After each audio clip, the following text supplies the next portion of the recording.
mas não está longe de atender à necessidade daquilo que o trabalhador precisa. Está muito distante isso. Então, esse entendimento da nossa central, nós temos isso e queremos debater. Entendemos que o governo deve continuar utilizando esses valores em políticas sociais.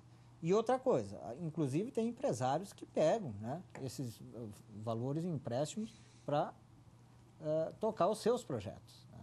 Então, a gente tem essa compreensão, entendemos que, graças ao fortalecimento do mercado interno, o nosso país hoje é um gerador de empregos, né? Precisamos, só para completar. Não basta também só ser um gerador de empregos. Ele tem que passar a ser também um distribuidor de renda para melhorar a vida do empresariado, mas que melhora a vida do trabalhador também. O alto grau de especialização do Alfredo, do Antônio, faz as coisas parecerem todas muito fáceis. E na verdade, elas são assim. O difícil é juntar tudo isso. Então, eu queria acrescentar aí apenas na questão do quase pleno emprego, e essa, sim, é uma atuação do Ministério Público do Trabalho muito intensa, é que os empregos gerados devem ser dignos.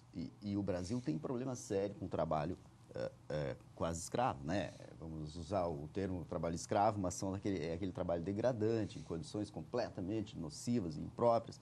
Nós temos o problema da informalidade, que afeta seriamente as pequenas, médias empresas, principalmente, e outros problemas tantos. E quanto à questão do salário, não há o que acrescentar ao que o Alfredo disse. Quer dizer, como se gasta é o relevante. Mas é o relevante para ter uma qualidade de vida, para que a economia também se movimente adequadamente. Porém, nós temos que atentar para o valor do trabalho. O valor do trabalho não está nesse raciocínio. O valor do trabalho é o quanto ele vale. Afinal, tem o problema da falta de competitividade, da baixa produtividade verificada no Brasil, tem tudo isso. Mas, se com o trabalho de um trabalhador, o empresário consegue um resultado X ou Y, isso tem que ser considerado. Não é porque o trabalhador aprendendo a viver com um salário mínimo, isso seja suficiente, seja tudo resolvido. Bom, certamente que não. Eu acho que o valor do trabalho é dado pela disposição de qualquer indivíduo em se aprimorar, se credenciar. A gente sabe que existem 3 coisas fundamentais que a literatura sugere que possa se tomar empréstimo. Primeira coisa, casa própria. Segunda coisa, negócio próprio. E terceira coisa, o estudo.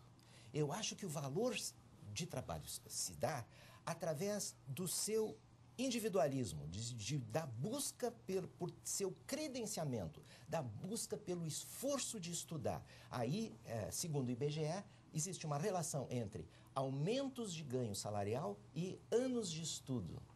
Então, essa relação, essa evidência é muito importante. Eu acho que tanto o Noedi quanto o Antônio, nós concordamos de vários problemas que existem no Brasil, de várias situações que precisam ser resolvidas. É só uma questão de ajustar a forma. Segundo o Antônio, pelo lado do trabalhador, isso aí pode gerar, no momento que tu reduz o custo dos 10% do fundo de garantia, provavelmente pode ter problemas no sentido da segurança do trabalhador, dos direitos, da proteção social do trabalhador, que é verdade, né?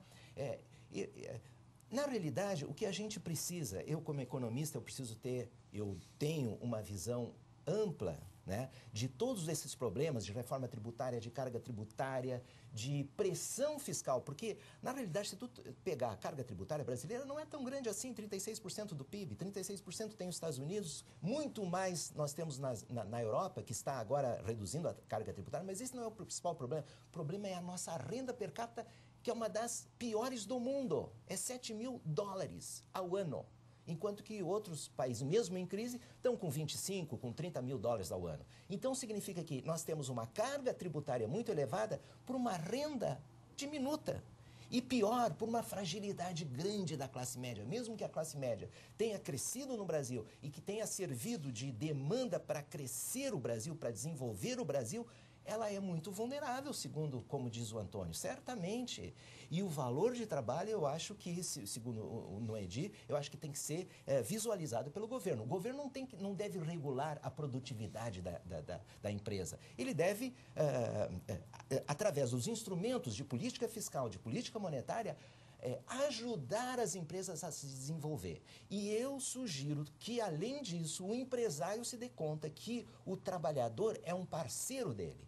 O trabalhador, ele precisa ter uma relação, o empresário precisa um comprometimento, né? Um comprometimento, e ele deve ajudar, deve fazer a lição de casa. O empresário tem que se dar conta que não basta ele ter um fundo de previdência, ele tem que ter, provavelmente, um consultor de finanças pessoais. Ele deve ter sites, livros, encaminhamento para o trabalhador entender que hoje ele tem que pensar no futuro. Ele tem que fazer uma gestão fortíssima de seu orçamento doméstico para trazer a tranquilidade familiar. Porque a gente quer que os nossos descendentes tenham condições de ter um valor do trabalho digno, de ter uma vida digna e de ter um futuro digno.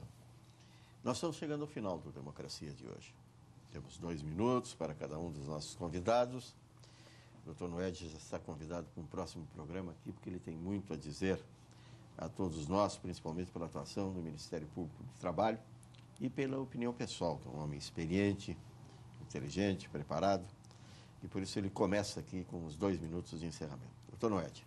Não, com tanta coisa para dizer, e só 2 minutos, mas eu aproveito então para mais uma vez aí agradecer a oportunidade e lembrar que é um debate profícuo e que não termina aqui, né?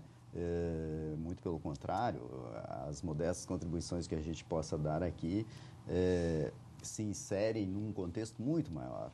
E é nessa linha também que eu sugiro aí aos movimentos, ao pessoal que vai discutir mais, talvez lá no Congresso aí, que pensem no outro lado, né?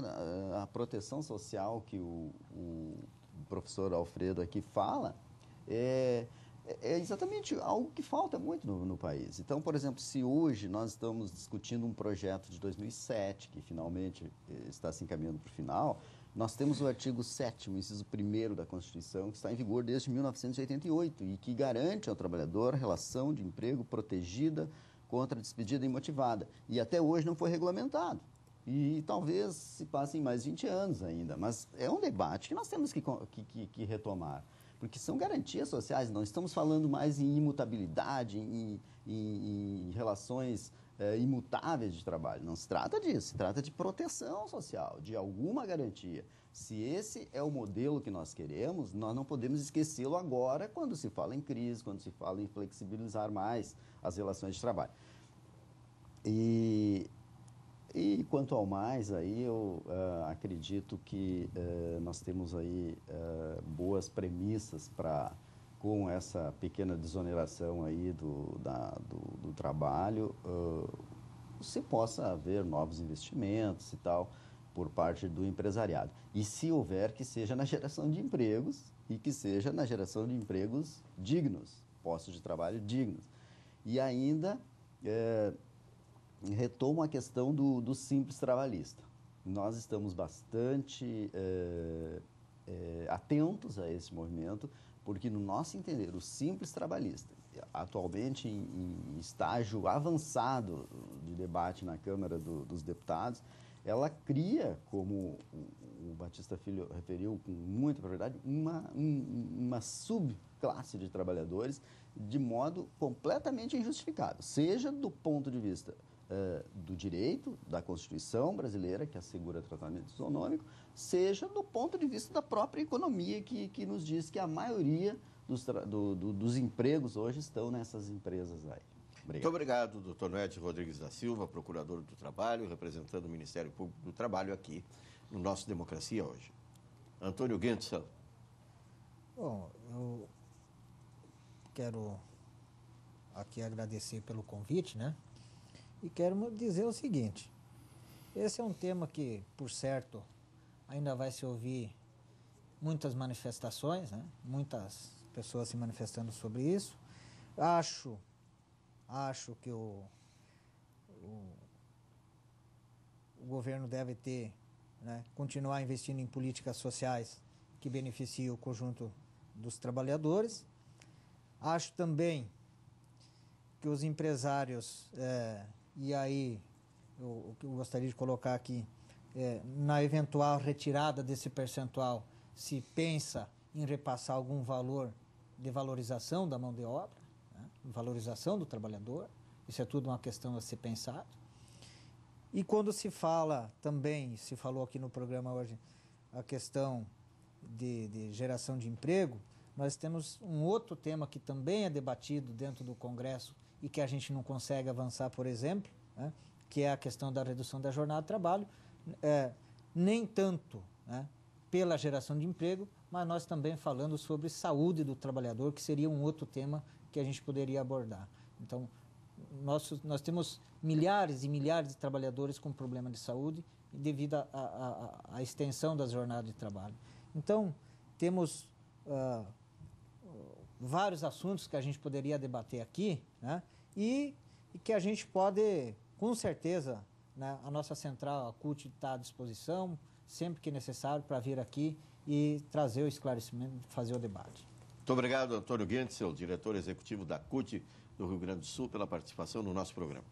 Doutor Alfredo Meneghetti Neto. Bom, eu queria fazer uma manifestação em relação à proteção social que existe no Brasil exagerada.